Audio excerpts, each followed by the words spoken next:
Hello everyone! Welcome to my mini vlog! So for today's video guys, ngayon lang nakapag voice over dahil busy.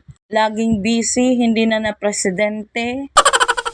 Punta kami ng farm ni kuya, ang akala namin ay madadatnan ko, mabibidyohan ko yung maraming itlog.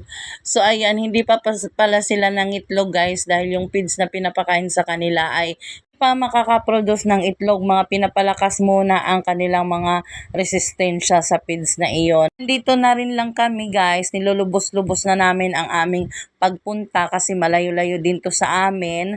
Rin to sa aming pinunta dito dahil manunungkit kami ng mangga dahil napakatamis ng manggang ito guys kahit hilaw pa. Ayan, marami ng hinog sa puno guys, sobrang tamis. Kaya ang dami-dami naming nakuha, puro na hinog, may malaki at maliit. Dalawang puno yan sila guys magkasabay. Kaya hindi ako makatiis na kinain ko talaga yung isang piraso na galing sa puno na sinungkit ng aking jowa. So ayan, sobrang tamis talaga guys. Guys, dahil kumuha yung aking jowa ng langka na gugulayan namin at gagataan daw, so pinagkayod ko siya ng 4 na niyog. Mamayang gabi daw ay ako naman daw ang kakayurin niya.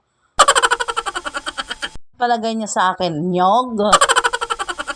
Hindi na nga halos makaisa. Pagkatapos namin guys ay nakita ko naman tong mga kakao ay ang daming bunga at daming hinog, nasisira laang, ay pinangkuha ko na rin ang aking jowa at salagang gawin itong tabliya. Masarap ito guys. Ang daming bunga, wala man lang nakuha. Nakuha ko na lahat sa aking jowa yung mga hinog. Masasayang laang dyan na masira lang at mabulok lang dyan sa puno. So ayan, kinuha na namin. Tagal-tagal ko nang hindi nakakain ng kakao guys, nung bata pa ako.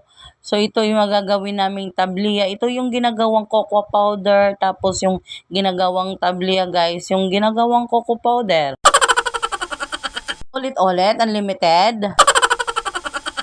Tapos namin nakuha lahat yung mga hinog guys, umuwi na kami dahil kami magtanghalian na at gutom na.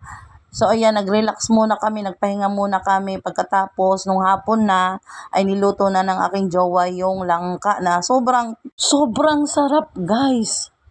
Halos nakalimutan ko na ang aking pangalan nung tinikman ko. Dito na guys nagtatapos ang aking video. Thank you for watching. Bye!